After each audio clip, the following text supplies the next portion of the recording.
সকালবেলা উঠি কাজকর্ম সেরে বাসি কাজকর্ম সেরে রান্না চাপিয়ে দিয়েছি। আজকেও মাকে নিয়ে ডাক্তারখানা যেতে হবে, ডাক্তারখানা বলতে হসপিটালই যেতে হবে। তো কালকে তো রিপোর্টটা দেয়নি, আর আজকে রিপোর্ট দেবে, একবারে ডাক্তার দেখাবো। আমিও আজকেও সঙ্গে যাব। ওই যে মা ভাতে জাল দিচ্ছিল, ভাত হয়ে এসছে, আর এদিকে আমি আনাজ কাটছি। তো তাড়াতাড়ি করি মানে করছি, নাহলে তো আবার ট্রেনের টাইম আছে, মানে ট্রেন পাবো না। 9টা 30-এ কালকে গিয়েছিলাম ট্রেনটাতে, আর আজকে 11টা 40-এ ট্রেন আছে, ওই ট্রেনটাতেই যাব। যা হোক করে একটা তরকারি ভাত করতে হবে, আর কালকে তো তরকারি পাতি কিছুই ছিল না, তো যা হোক করে ভাত খেয়েছি সবাই। কিন্তু রোজ রোজ তো ওরকম করলে হবে না, সেই জন্য আজকে রান্না বান্না করে দিয়ে গুছিয়ে বাগিয়ে তারপরে যাব। তাড়াতাড়ি রান্না বান্না করে এই যে রেডি হচ্ছে এখন। তো আজকে বেশি কিছু তরকারি করিনি, এক তরকারি ভাত করে দিয়েছি। তো এখন বাজে 10টা, পুরোপুরি 10টা বাজেনি, 9:45 বাজছে। তো রেডি হয়, আবার এখান থেকে অনেকটা যেতে হবে, সেই জন্য একটু তাড়াতাড়ি বেরোতে হবে। এই ট্রেনটা যদি মিস হয়ে যায় আর হবে না যাওয়া, সেই জন্য তাড়াতাড়ি হচ্ছে। আর মামা ওদিকে রেডি হচ্ছে, আমিও রেডি হয়ে গেছি। রেডি হয়ে গেছি, চুলটা আঁচড়ালি হয়ে যাবে। আজকে আবার ডাক্তার দেখানো আছে, লেট হবে অনেকটা, সেই জন্য একবারে ভাত খেয়ে নিয়েছি, খাওয়া দাওয়া করেই যাচ্ছি। এসে আবার দুটো খেয়ে নেবো, কখন বাড়ি ফিরবো তাহলেই ঠিক। এখন যে কোনো সমস্যার জন্য আরামবাগ হসপিটালে গেলে ভালো ট্রিটমেন্ট করে, অনেক ডাক্তার, প্রচুর ডাক্তার আছেন, তো ওনারাই ভালো করে ট্রিটমেন্ট করে। আর আমাদের এখানে সবাই বলে যে আরামবাগ হসপিটালে গেলে মানে ভালো, সব থেকে ভালো। আর এমনিতেও এইসব গরিব মানুষের বিনা পয়সায় চিকিৎসা হয়, আর ভালো ভালো ওষুধও দেয়, সেই জন্য আরও একটু সুবিধা। সাবধানে যেও, সাবধানে আসবে। নাও, কালকে তো কষ্ট করে ভাত করেছিলে, ভাত রান্না করেছিলে, আজকে আর করতে হলো না। দেখো তোমার কথা তো ভাত যে রান্না করবে, ভেরি গুড, সেই জন্যই করে দিলাম। স্টেশনে চলে এসেছি, তো 11টা 35-এ ট্রেন আছে, তো এই ট্রেনটাতেই যাব। এখন পুরো স্টেশন ফাঁকা, এই যে প্ল্যাটফর্ম পুরো ফাঁকা।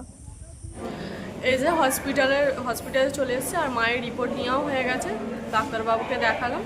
তো ডাক্তারবাবু বললেন যে রিপোর্ট একদম ঠিক, কোনো ভয়ের কিছু কারণে একদম মানে ঠিক রিপোর্ট এসছে, তো শুনে শান্তি। তো রিপোর্ট নেওয়া হয়ে গেছে, এখন ওষুধপত্র কিছু লিখে দিয়েছে, তো ওগুলি এখন নিতে হবে ওষুধপত্রগুলো। চলো, মা ওখানে লাইন দিয়েছে ওষুধ নেওয়ার জন্য, তো মা লাইনে দাঁড়িয়েছে, মা আলা পড়ে গেলে আমি যাব।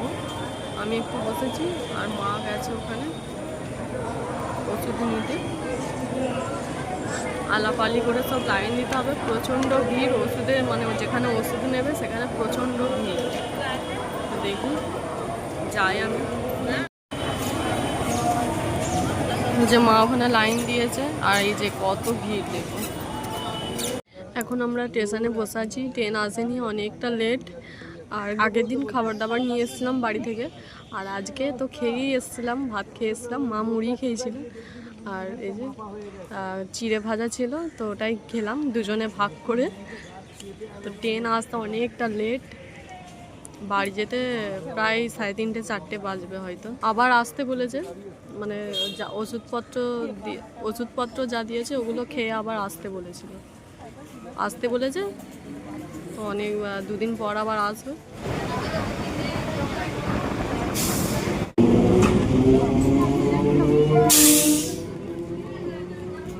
বাড়ি চলে এসেছি একটু ফ্রেশ হয়ে, এবার খাওয়া দাওয়া করবো।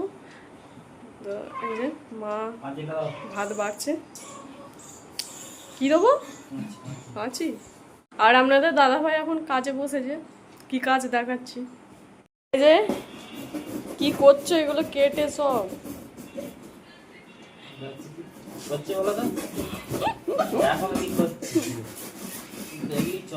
কি সব মিস্ত্রি মানুষ বলে সব কি কাটাকুটি করে দিচ্ছে নাকি দুপুর বেলায়?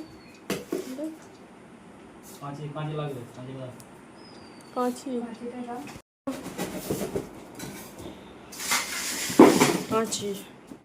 এবার আমরা ভাত খাই।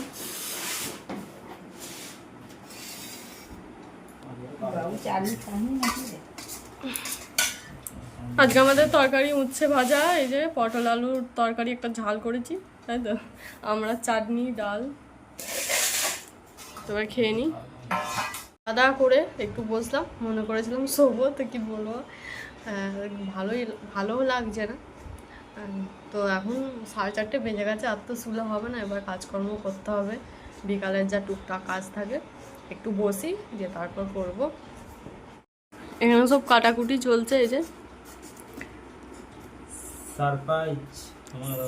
সারপ্রাইজ। কিসের সারপ্রাইজ? এইসব কেটে কুটে সারপ্রাইজ দেয় নাকি কেউ?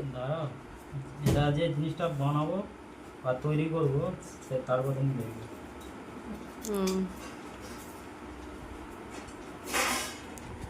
এখন এইগুলো কাটবে তো, এই যে গোল গোল করে রেখেছো সার্কেল। একটা, দুটো, তিনটে, চারটে, আমি 4টে কাটতে হবে। আপনারা অনেকেই জানেন আর অনেকেই জানেন না যে মা কিভাবে পড়ে গিয়েছিল। আমি হয়তো জানতাম, আপনারা হয়তো দিদির ভিডিওতে দেখেছেন, কিন্তু অনেকজনে আবার আমাকে কমেন্ট করছেন যে কি করে কি হয়েছে। তো মায়ের মুখ থেকেই শুনুন। অনেক বন্ধুরা কমেন্ট করছে যে আপনি কিভাবে, মানে কি অসুস্থ কিভাবে হয়ে গেছিলেন, জিজ্ঞেস করছিল। বলুন, আপনি বলুন। মায়ের শরীর খারাপ করেছিল, মা কলকাতায় আছে ছোটো ভাইয়ের কাছে। তো ওখানে মায়ের শরীরটা খুবই খারাপ, হার্টের প্রবলেম দেখা দিয়েছিল, মানে কি যে কোনো মুহূর্তে মানে মানে হার্টটা ব্লক হয়ে যাবে এরকম ভাব। তা খবর এলো যে শরীর খারাপ, সেই শুনে টোটন এখানে এসেছিলো। তা বলি বাবু নিয়ে যাবে আমার। তা যাচ্ছিলাম বাড়ি থেকে 3টের সময় বেরিয়েছি বৈকালে। তা যেতে যেতে হঠাৎ ছেলে বললো, মা এখানে তারকেশ্বরে রেখে যাবো গাড়ি, আর যদি দিদাকে দেখে যদি রাত্রিবেলা হয়ে যায় আবার আসবো তারকেশ্বর, তাহলে হচ্ছে লালিপুলে ট্রেনে উঠবো, ওখানে হচ্ছে ইয়েটা রেখে যাবো, মোটরসাইকেলটা রেখে দিয়ে যাবো। সেইভাবে যাচ্ছিলাম 12 নম্বর রোড দিয়ে। তা তারকেশ্বরে যে ওই রেল গেটে মানে পড়েছিল, গেট পড়েছিল, তা ওখানে দাঁড়িয়েছিলাম। তা প্রথম যেই গেট তুলেছে, তা আমাদের মোটরসাইকেলে প্রথম ছেড়েছিল। যাই হোক, ছেলের কোনো দোষ নেই, আমারই ভুল ভ্রান্তি ছিল হয়তো। পিছনে গার্ডটা ধরেছিলাম, কিন্তু সামনে ছেলের মানে কাঁধে হাতটা দিয়ে থাকি না তো। তা যাই হোক, পিছনটা ভরকে মানে সামনের দিকে ঝুঁকে পড়ে গিয়েছিলাম। তা পড়ে গিয়ে আমি নিজেও বুঝতে পারিনি যে আমার মাথাটায় লেগেছে। তারপরে যেই মাথার এখানটায় লেগে গেছিলো, 2 জায়গায় লেগেছে, এখানটায় লেগেছিলো, আর এখানটা এখন আছে ব্যথা ট্যাথাগুলো, এখানটা কেটে গিয়েছিলো, এখানটা এমএল যে প্রচণ্ড রক্তপাত হয়েছিল। তারপর ওখান থেকেই সঙ্গে সঙ্গে কাছেই বুদ্ধিগুলো হসপিটাল, ওখানে একজন সাহায্য করেছিল, আমাকে ধরে তুলে পিছনে গাড়িতে বসিয়ে ছেলের গাড়িতে নিয়ে ওখানে হসপিটালে নিয়ে যাওয়া হয়েছিল। তারপরে ইমার্জেন্সিতে ডাক্তারবাবু দেখে ওখানে ওষুধপত্র দিয়ে, ইঞ্জেকশান ওষুধপত্র দিয়ে, ব্যান্ডেজ করে দিয়ে সেলাইয়ের কথা বলেছিলাম, ভয়ে সেলাই নিই। ওইটুকু সেলাই নিতে হতো না, তবুও ডাক্তারে বলবে সেলাই নিতে। লিখে দিয়েছিল, আমি ভয়েতেই নিতে পারছি না। তারপরে তো ওখানেই রেখে দিয়েছিল, বলে এখন ছাড়া যাবে না, কিছুক্ষণ থাকবে এখানে। তারপরে জামাইবাবু দিদিকে খবর দিতে ওরা গাড়ি নিয়ে এসে ওদের বাড়িতে নিয়ে চলে গিয়েছিল। ওখানেই ছিলাম কিছুদিন, একটু সুস্থ হয়ে তারপরে বাড়িতে এসেছিলাম। আর আজকে এমনি দেখিয়ে তারপরে স্ক্যান করে রিপোর্ট মানে ভালোই বলেছে। আজকে রিপোর্ট ভালো, স্ক্যানটা কালকে করেছিলাম, আজকে রিপোর্টটা দিয়েছে, হচ্ছে ভালোই, অসুবিধে কিছু নেই। তো মানে ভালো লাগলো শুনে, মানে খুব চিন্তিত ছিলাম, চিন্তা করছিলাম মা এটা নিয়ে যে কি বলবে না বলবে। মাথা এখন আরে মাথাটায় ব্যথা আছে বলে সেই জন্য ভয় পাচ্ছে। মাথা জিনিস না, মাথায় লেগেছে আচমকা, সেই জন্য। বলুন তো পিসি, মাথা জিনিস না, মাথায় লেগেছে তো সেই জন্য। তবে কতদিন তো বরফ দিলাম, অনেকই ফুলেছিল মাথাটার উপর। রক্তটা বেরিয়ে গেছে বলে অনেকটাই হয়ে গেছে, রক্তটা যদি না বেরোতো তাহলে ভয় ছিল। ডাক্তার ডাক দিয়েছিল ওদের বাড়িতে, ডাক্তার ডাক দিয়ে দেখালো, তো দেখাতে বললো যে বরফটা দিয়ে যেতে হবে প্রত্যেক দিন, আর হচ্ছে যে স্ক্যানটা করতেই হবে। বদ্যিপুর থেকেও লিখে দিয়েছিল, আর ডাক্তারবাবু তোমার দিদি ওখানে বললো যে না, স্ক্যানটা একবার করিয়ে নিই, মানে কী হয়েছে না হয়তো বোঝা যাচ্ছে থেকে, এটাই আর। তবুও আরামবাগে গিয়ে অনেকটা ইয়ে হলো বলো, স্ক্যান করা ইয়ে করা সবের ওখানে সুবিধা ভালো। অনেক সুবিধা। না এমনিতে যদি কোনো জায়গায় যেতাম অনেক টাকায় দরকার হতো। অনেক টাকারই দরকার ছিল।